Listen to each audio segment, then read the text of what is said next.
Congratulations. Thank you. Appreciate it. Are we waiting for anyone, or are we just going? All right, let's do it. Tell us a little about just what being nominated for this means to you. Yeah, I mean, I was fortunate enough, blessed enough to be nominated my last year in Minnesota.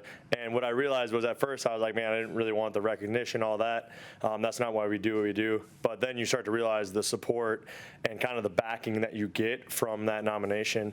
People just really kind of diving into the foundation, what we're trying to accomplish, and really just helping youth reach their full potential, which is our mission statement with our foundation. So again, with that being said, means a ton to my family, to the kids that it's going out to support, and then obviously to this community that means a lot to me.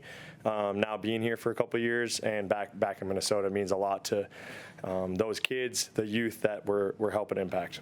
Adam, having been involved, you've lived your whole life in that state and got involved there. What is the experience specifically of being involved here in Charlotte been like for you guys? Yeah, I think my wife and I, when we started the foundation, we wanted to make an impact in areas that have impacted us, right? So Minnesota was home for us for so long, and we wanted to really dive into that community. Now being here, this community means a lot to us as well, and we want to make sure that we're giving back here as well. And we really kind of got on the ground running, thanks to the Panthers organization, kind of helped direct us and guide us. And then now that we've been here a little bit longer, been able to make some connections and find areas of need throughout the city. So just trying to continue to make that impact. Again, we felt like we've been blessed and given a lot of resources and opportunities in our life, and we want to give those opportunities and resources back as much as we can. And again, my wife and I's passion is youth and helping youth reach their full potential. And to be able to do that, you need resources, you need opportunities, and we're trying to do that in as broad of a way as possible. Does this mean you'll be at the Super Bowl? I guess so. I don't know. I think that's what happened last year, or last time. Did you go the last time, and what was that experience like? Yeah, really cool experience just to be around the guys who are just truly making an impact and kind of hearing what they're doing, how they're doing it, where they see the most impact in their communities. And then really just to congratulate them. I mean, these guys work so hard off the field. There's a lot, obviously, that goes into what we do on Sundays, throughout the week, throughout the off season. To find time to really give back is such a cool thing. So just to get around those guys, and then also be able to go into the community with those guys. The last time it was in Arizona, and we were able to go into the community, do some things together, community events, and it was just a lot of fun. For us to kind of have fun together, hanging out with a bunch of kids. Adam, your story is one of the coolest undrafted free agent stories in the NFL today, and among the best of all time. When I know that you had moments of validation throughout your career, but as you reflect on this moment, how does this one kind of rank among all the great things that you've kind of achieved? Yeah, I mean, again, I wouldn't say it's like a personal achievement. I think it's just such a great honor for the foundation, for my teammates, to be able to represent my teammates who do so much in the community as well. There's so many guys that are deserving of this individually, and what they're doing in their hometowns and their communities here. That have impacted them. So it's really just a representation of the Carolina Panthers. Also, the organization, right? This is one of the greatest organizations of getting back in the community.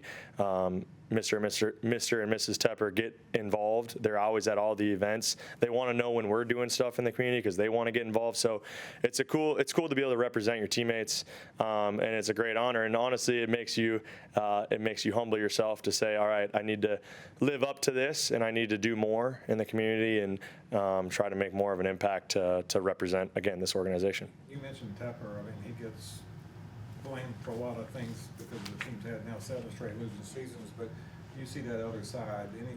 What do you see from that standpoint? Well, I'm a big believer in you don't judge anyone until you get to know them, right? In fact, you still don't judge them, but I really want to build relationships, get to know people for who they are, and with that being said, Mr. and Mrs. Tepper have been awesome. Again, their support of our foundation, their support of the community, and they really truly care about this community, which I think is really cool. They definitely don't need to, but they do. And again, they're not just writing checks either. They're showing up. They're representing the Panthers at these different events. So I think that's really cool and very thankful for that. Adam, this award has become, I mean, it's up there with some of the on-field awards in terms of how it's viewed. How do you as a player view just being nominated for this? Yeah, again, it's a great honor to represent the Panthers organization, my teammates, my family, the foundation. That's not why we do what we do, to get recognition. And so we really just want to make sure that we're diving in day in and day out, trying to be the best people we can be, try to run the foundation and direct the foundation in the best way possible to make an impact. And it's not to say we do this or do that. It's really truly to make an impact. And when you start to see the impact and hear the impact is when you're like, oh my gosh, I want to keep doing more.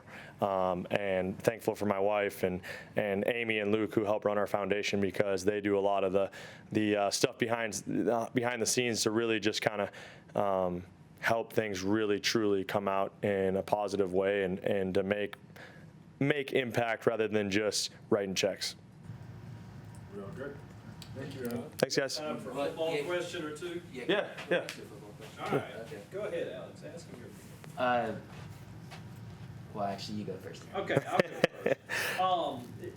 Has there been a throw of Bryce's over the last couple weeks that kind of shows the progress he's made as much as any other individual play? Yeah, I wouldn't say there's necessarily an individual throw, but I'd say that when I go back and see some of the throws from the All-22 or, from the film perspective, I don't usually, or I never do, right, see what's happening until the ball's in the air. And so I think when you go back and you look at the film and you see him cover zero, pressure in his face, just buying time to let me win my route, and then just throwing it with anticipation and kind of like, I hope this is where he's going. Those are the throws that you're like, all right, that's a big time play, especially in crucial moments. So you kind of look for those moments to see the progression, and I think that's where you've seen the biggest progression of just trusting himself, trusting the guys around him, trusting the calls, and letting it rip, and kind of dealing with the results. I think in this business, so many times we want to force the results as athletes, but when you really just trust the process and you focus on that, I think good things happen, and you can just really truly live with the results. From your standpoint, I mean, you've always been a guy who, like OTAs and stuff, you're out there working and talking through things on the side with him. Is that where you kind of build that trust to know I'm going to be there at that point? Yeah, I learned early on in my career from some great veteran quarterbacks that you have to talk about the little details, because if you don't, it's too late. You say, oh, well, I'm going to come out of this break like this, and you don't say that till you get to the sideline after the play's already over. It's too late. In this league, sometimes it comes down to 1, 2, 3 plays in a game that you really just have to focus on those little details. When you see something, you think of something, hey, like, Bryce, on this, if I get this type of coverage, like, this is the angle I'm taking out. Just so when you get in those critical moments, it's not a guessing game. It's more just being on the same page. And so really tried to do that through my career. A guy like Kirk Cousins was a stickler on it, right? He wanted to over communicate every little detail so that when it came to those crucial times, he didn't have to think about it. When you can't really communicate, right? We've already had those communications, so learn from him on that stuff and try to bring that to Bryce. How special a trait is that anticipation throw, and how exciting is it that he seems to still have that? Yeah, I mean, that's what made him so great in college, right? He's a guy who sees the field really well, very quickly. And again, it's really just seeing him kind of be himself and just really trusting it and just letting it rip has been fun to be a part of. Well, he made Adam, what those did- throws first two games? I mean, it seems like a lot of throws make it, he wasn't even attempting. Yeah, it wouldn't necessarily. Yeah, I wouldn't. Like you kind of hit it on the head. I don't think it was about making those throws. It was more about trusting it and just letting it rip and dealing with the results. You know, so again, so often we want to like force these results or be perfect, as that's how we're wired as athletes, and that's also what makes him great, right? Is he wants to be perfect. He wants to do things the right way. But I think when he truly just is going out there and being himself and just being an athlete, being a competitor, that's when good things show up. Adam, so you finally had a chance probably to watch the non-touchdown catch. What were your thoughts on it? Was it a touchdown catch, and you kind of bummed that it didn't get called a touchdown? Yeah, no, I stand by it. I feel like it was a touchdown. But at the end of the day, again, I could have caught it the first time and not bobbled it, and we wouldn't be talking about it. So definitely take onus on myself. But that's kind of football, right? It's a game of inches.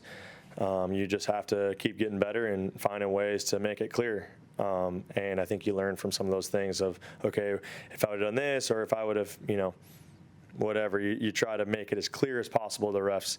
I think the frustrating part was the ref was right there. And it wasn't like it was a very quick happening play. Like it was kind of a slow bobble catch right in front of his face. And I thought it was pretty clear that, that had control of it with a knee down, elbow down. So I think it should have been called a touchdown on the field. It should have made things a little easier. Adam, how has Xavier done at the X spot in your estimation? I just feel like he's really been able to come into his own as of late. And I say that from a practice perspective, from games, him just doing some things that I hadn't seen from him. And I've told him that a few times, that I was like, man, that's pretty good. Like you look like an NFL vet. Some of the routes he's ran, some of the releases that he's had in practice and in games, that just feels like he's very comfortable where he's at. So it's good to see. Awesome. Thanks, guys.